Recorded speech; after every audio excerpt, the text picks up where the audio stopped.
करेंगे class 11th का business studies का चैप्टर नंबर 2 इंट्रोडक्शन। अब हम शुरू करने वाले हैं। इस चैप्टर में इंट्रोडक्शन में ये पार्ट है, if one is going to planning start a business or interested in expanding an existing one, an important decision relate to the choice of the form of organization। इसका ये मतलब है कि जब भी हम बिज़नेस स्टार्ट करते हैं तो हम ये देखते हैं सबसे पहले कि हमें कौन सा बिज़नेस स्टार्ट करना है और कैसे करना है। सबसे पहले हम ये देखेंगे कि हम अकेले बिज़नेस करना चाहते हैं सोल प्रोप्राइटरशिप में, जैसे कि ए पार्ट में लिखा है सोल प्रोप्राइटरशिप। इसका मतलब होता है कि हम अकेला बिज़नेस करना चाहते हैं, अकेले ही। और फिर सेकंड पॉइंट है जॉइंट हिंदू फैमिली बिजनेस। अगर हमारा फैमिली से बिजनेस चला आ रहा है, हमारी फैमिली का भी बिजनेस था, मतलब हमारे पूर्वजों का बिजनेस था, फिर उसके बाद हमारे पापा बिजनेस में है, फिर उसके बाद हम भी अगर बिजनेस ज्वाइन करना चाह रहे हैं तो वो आएगा joint Hindu family business.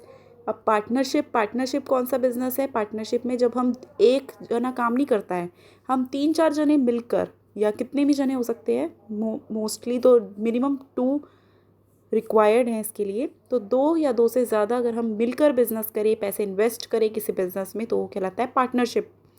D है कोऑपरेटिव सोसाइटीज़। कोऑपरेटिव सोसाइटी में क्या होते हैं, बहुत सारे लोग मिलके एक सोसाइटी बना लेते हैं, एक ग्रुप बना लेते हैं। और क्यों बनाते हैं वो ग्रुप? अपने कॉमन इंटरेस्ट के लिए, मतलब वो एक दूसरे की हेल्प करने के लिए एक ग्रुप बना लेते हैं, ताकि एक सोसाइटी बना लेते हैं ताकि वो एक दूसरे की हेल्प कर सकें। जैसे कि उन्हें फिनेंस की प्रॉब्लम हो अगर, तो वो क्या करते हैं, फिनेंस की प्रॉब्लम वहाँ से दूर कर लेते हैं। कि किसी को पैसे चाहिए एक बंदे को, तो बहुत सारे बंदे मिलकर उसको पैसे दे देंगे, एक तरीके का लोन दे देंगे।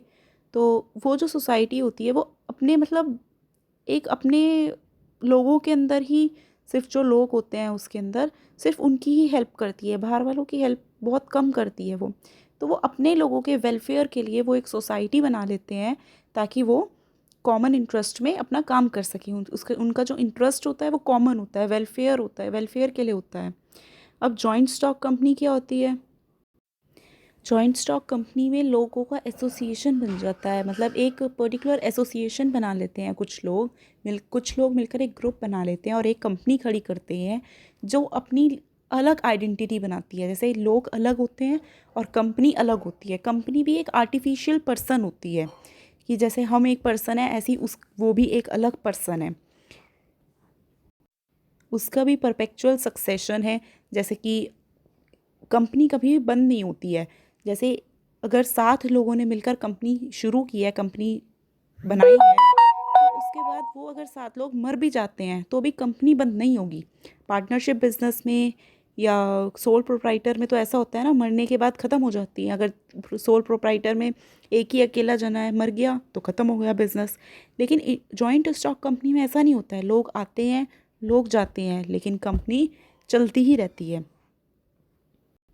अब हम पढ़ेंगे sole proprietorship in detail.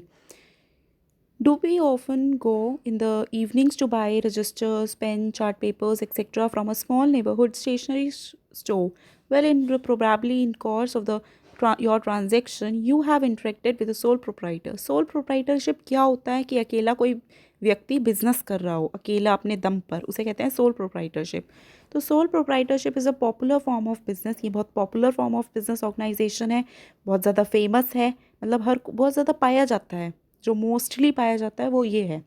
And is most suitable form of business small businesses. ये छोटा बिजनेस है और बहुत ज़्यादा सुटेबल है, इसके लिए ज़्यादा मेहनत नहीं करनी पड़ती, पेपर्स नहीं चाहिए होते, specially in the initial years of operation. जब हम शुरुआत करते हैं तो सोल प्रोप्राइटर एक बहुत ईजीएस्ट फॉर्म है कि हम उसमें शुरुआत कर सकते हैं।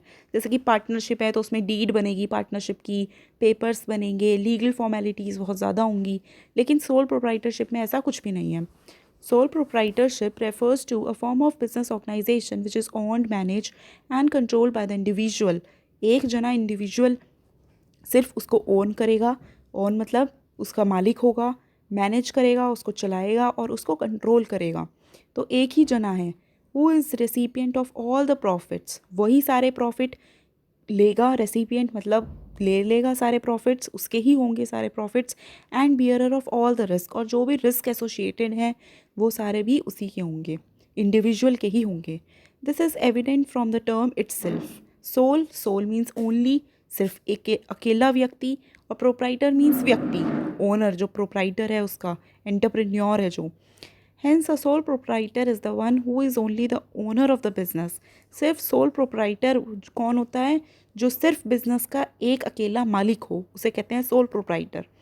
This form of business is particularly common in areas of the personalized services such as beauty parlors, hair salons, and small scale activities like the running of the retail shop in the locality. जो हम बहुत ज़्यादा पाए जाते हैं, जैसे beauty parlour हो गया, हेयर सलून्स हो गया, इसमें एक ही जना तो मालिक होता है। स्मॉल स्केल एक्टिविटीज़ हो गई, जो भी जैसे ये बाहर हमारे किराने की शॉप हो गई, ये सब क्या होते हैं? सोल प्रोप्राइटर बिजनेस होते हैं।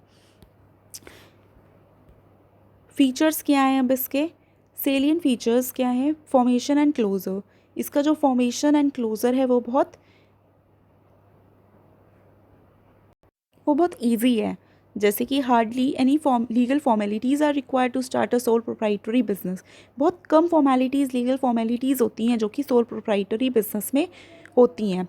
इसमें ज़्यादा फॉर्मेलिटीज़ की ज़रूरत नहीं होती, लीगल फॉर्मेलिटीज़ बहुत कम होती हैं। दो इन सम केसेस वन में रिक्वायर अ लाइसेंस। अलग अदर बिजनेस में तो हमें लाइसेंस चाहिए होता है, जैसे पार्टनरशिप में या फिर कंपनी में हमें लाइसेंस चाहिए होता है। लेकिन सोल प्रोप्राइटर में बहुत कम कोई चीज़ें चाहिए होती हैं, बहुत कम लीगल फॉर्मेलिटीज़ हैं। लेकिन कभी कभी इसमें लाइसेंस भी चाहिए होता है, जैसे लिक्वर की शॉप। अगर लिक्वर की शॉप है हमारी तो उसके लिए हमें लाइसेंस चाहिए, या सिगरेट्स बेच रहे हैं हम, जो मतलब जिनके लिए लाइसेंस कंपलसरी है, सिर्फ उनके लिए लाइसेंस चाहिए। There is no separate law that govern sole proprietorship. कोई सेपरेट लॉ नहीं बना हुआ है प्रोप्राइटरशिप के लिए। जैसे पार्टनरशिप के लिए तो बना हुआ है पार्टनरशिप एक्ट, कंपनी के लिए बना है कंपनीज एक्ट 2013। तो ऐसा कोई बना हुआ नहीं है प्रोप्राइटरशिप के लिए। Closure of the business can be done easily. Closure मतलब हम जब कभी भी बंद कर सकते हैं जब हम चाहें। There is a ease in the formation. Ease in the formation मतलब बनाना बहुत ईजी है, as well as closure of the business. तब ऐसे ही बंद करना भी बहुत इसके लिए ईजी है। अब लाइबिलिटी कैसी है? लाइबिलिटी इसकी अनलिमिटेड लाइबिलिटी है। अनलिमिटेड क्यों है? क्योंकि हमें ही लाइबिलिटी पे करनी है। Sole proprietorship have unlimited liability. जिसका भी जो ऑनर है उसकी जो है वो अनलिमिटेड लाइबिलिटी है। अनलिमिटेड का मतलब जो उसके ने उधार लिया है वो उसे देना ही देना है। जो बिजनेस की लाइबिलिटी है वो उसकी लाइबिलिटी है, सोल प्रोप्राइटर की लाइबिलिटी है।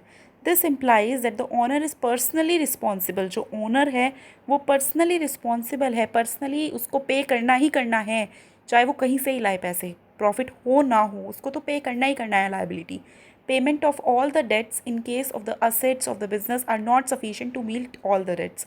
अगर हमारा बिजनेस है, अगर हम बिजनेस में हमारे बहुत ज़्यादा लॉसेज हो गए हैं, हमारे ऊपर लाइबिलिटी है बिजनेस की, तो हम अगर हमारी सारी असेट्स बिक भी जाएँ, बिज़नेस की सारी असेट्स बिक भी जाएँ, तो भी हमें जो भी पैसा और देना है, हमें एक्स्ट्रा पैसा देना है डेटर्स को, तो क्रेडिटर्स को, तो वो देना ही पड़ेगा हमें। तो जो पेमेंट ऑफ डेट्स है वो तो हमें पे करने ही करने पड़ेंगे, चाहे आप कहीं से भी लाएं, in respect of profit. Profit ना भी हो तो भी आपको देना है।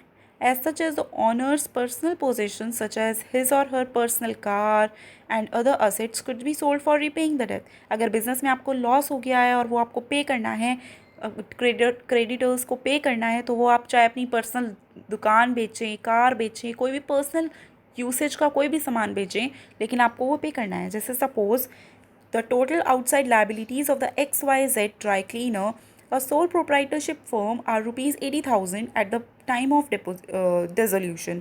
जो उसकी फर्म थी वो कितने की थी? 80,000 की फर्म थी। बट द असेट्स लाइबिलिटीज़ कितने की थी? 80,000 की लाइबिलिटीज़ थी।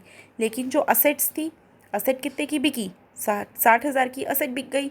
इन such a situation the proprietor will have to bring 20,000 from his personal sources.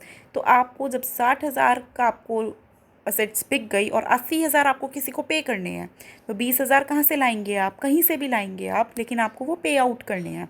तो आपकी पर्सनल रिस्पॉन्सिबिलिटी है कि पर्सनल आपको प्रॉपर्टी को पे करना है डेट्स को पूरा करने के लिए। अब sole risk bearer and profit recipient. Sole risk bearer अकेला रिस्क बियर करता है वो, और प्रॉफिट भी अकेला ही पाता है। कौन? प्रोप्राइटर। जो सोल प्रोप्राइटर है वो अकेला ही प्रॉफिट पाता है और अकेला ही रिस्क भी बियर करता है। The risk of failure of business is borne alone by the sole proprietor. वो खुद ही सारा फेल जो रिस्क है वो बियर करेगा। However if the business is successful, लेकिन अगर बिजनेस सक्सेसफुल है तो उसको बेनिफिट्स भी सारा वही इंजॉय करेगा। तो कंट्रोल, कंट्रोल क्या है फिर next point, the right to run the business and make all the decision lies absolutely with the sole proprietor. जो भी कंट्रोल है वो किसके हाथ में है, सोल प्रोप्राइटर के हाथ में है। वो जो चाहे वो कर सकता है, जैसा चाहे वो वैसा चला सकता है बिज़नेस को, और जो भी डिसीजन लेना चाहे, जैसे नई टेक्निक्स लगानी है या कोई भी डिसीजन हो, तो वो खुद ही ले सकता है। किसी की ज़रूरत नहीं है उसे कि वो किसी की परमिशन की ज़रूरत नहीं है। He can carry out his plans without any interference from others. Without interference, किसी और के इंटरफेरेंस के बिना ही वो अपना काम स्वयं कर सकता है। नो सेपरेट एंटिटी, ये सेपरेट एंटिटी नहीं है। सोल प्रोप्राइटरशिप अगर हम बिज़नेस कर रहे हैं, जैसे हमारी किराने की दुकान है, तो ये अलग बिजनेस नहीं है, ये अपना अलग वो नहीं है। In the eyes of the law no distinction is made between the sole trader and his business.